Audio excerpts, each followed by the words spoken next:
Today we will dig into some digital camera history with the Sony Mavica floppy disk camera. This is the MVC-FD200. Released in 2002, this was the last of the Sony point-and-shoot digital cameras that used a floppy disk as their storage media. This camera also has the option to use the original Sony memory stick flash memory, which makes this a dual media camera. Quite cool. Digital camera technology has come a long way in the last 15 plus years since this camera was released to the market. Both in terms of storage media and sensor specs. This camera clocks in at a whopping 2 megapixels with ISO ranging from 100 to 400, aperture of f3.8 to 3.9, and a shutter speed between 1/800 and 2. Pretty slow.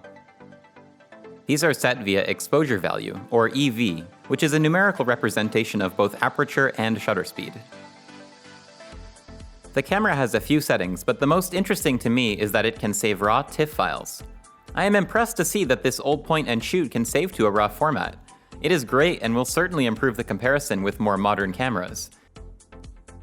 I picked up 2 of these cameras from eBay for less than $150.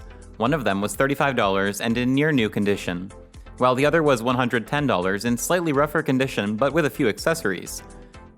They both came in their original boxes with their original accessory catalogs. It included these lens converters which fit onto the 37mm filter mount to adjust the viewing angle of the built-in lens. One is the so-called telephoto lens and the other is a wide-angle lens.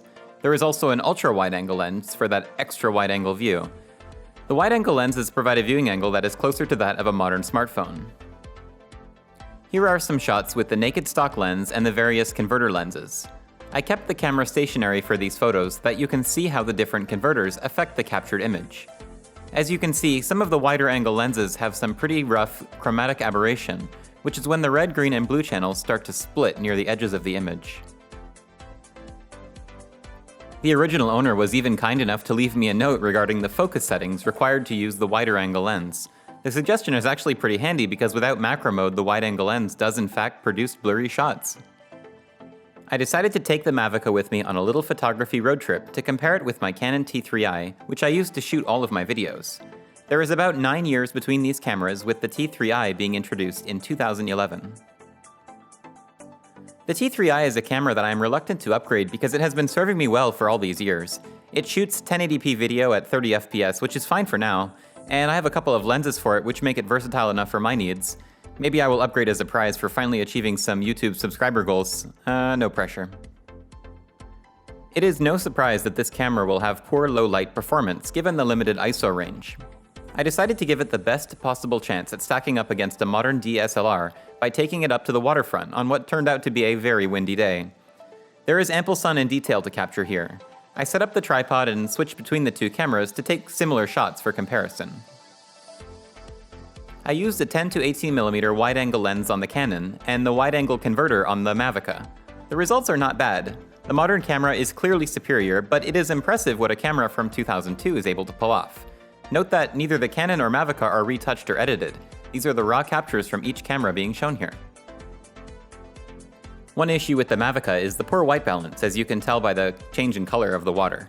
The watercolor presented by the Canon is more accurate, but this could be fixed in post. Another issue is this unusual square lens flare.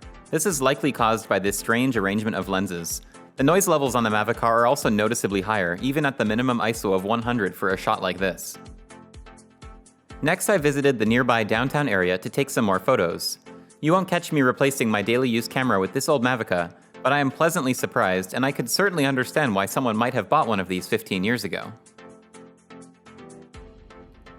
I was painfully reminded of the shortcomings of flash media of yesteryear. The maximum 128MB memory stick only bought me 19 shots before I had to change the memory card. The camera has a USB port that can be used to access either the floppy disk or memory stick. I decided to just pull the card and use my external memory card reader, which has support for this older format. This was a pretty fun project, and it certainly makes me appreciate sophisticated modern DSLRs. Even the incredible camera smartphones that we have these days make this old camera look like a toy. Here's a look at that accessory catalog that we saw earlier. Great new ways to have fun with your images.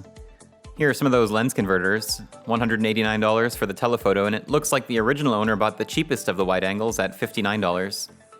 Take a look at this goofy viewfinder for $80.